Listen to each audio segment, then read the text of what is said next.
నమస్తే. Mood of ఆంధ్రకు స్వాగతం. అపరిమితమైన అధికారాన్ని దక్కించుకున్న కూటమిలో డిప్యూటీ సీఎం పదవి చిచ్చు రగిల్చింది.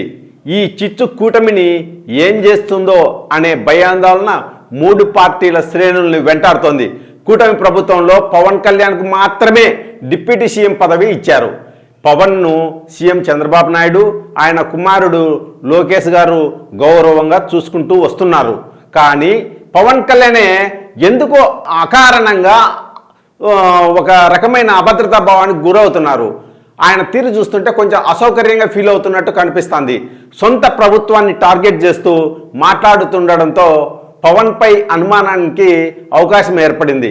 పిఠాపురం సభలో రాష్ట్రంలో అమ్మాయిలపై, చిన్నారులపై అఘాయిత్యాలు జరుగుతున్నాయని పవన్ ఘాటు విమర్శ చేశారు. ఇలాగైతే తానే హోంశాఖ మంత్రి పదవిని చేపట్టాల్సి వస్తుందని ఆయన హెచ్చరించారు కూడా.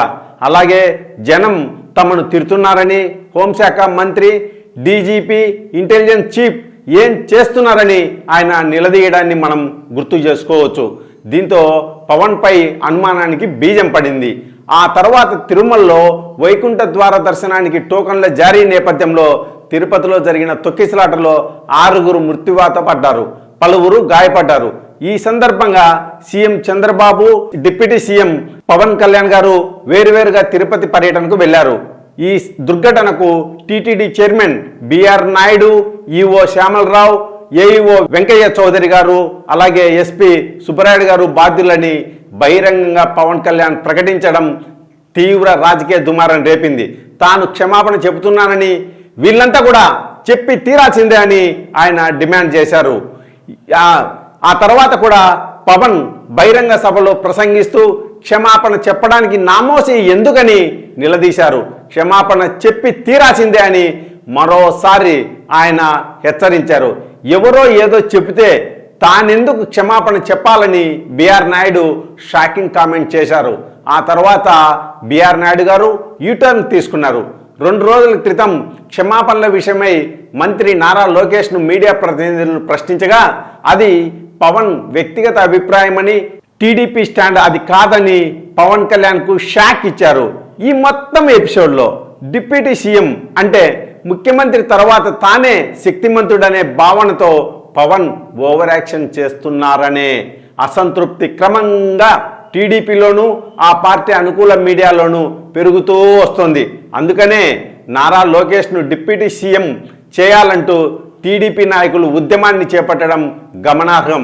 ఇది ముమ్మాటికి పవన్ కళ్యాణ్ గారికి చెక్ పెట్టేందుకే అని ప్రత్యేకంగా చెప్పాల్సిన పనే లేదు. ప్రతిరోజు కొంతమంది టీడీపీ నాయకులతో లోకేష్ను డిప్యూటీ సీఎం చేయాలనే డిమాండ్ చేయిస్తుండడాన్ని జనసేన జీర్ణించుకోలేకపోతుంది. ముఖ్యంగా కాపు నాయకులు అస్సలు జీర్ణించుకోలేకపోతున్నారు. సాక్షాత్తు సీఎం చంద్రబాబు ఎదుటే లోకేష్ను డిప్యూటీ సీఎం చేయాలంటూ కడపలో టీడీపీ పొలిట్ బ్యూరో సభ్యుడు శ్రీనివాసరెడ్డి డిమాండ్ చేశారు. చంద్రబాబు మాత్రం మౌనంగా చూస్తూ వింటూ ఉన్నారు.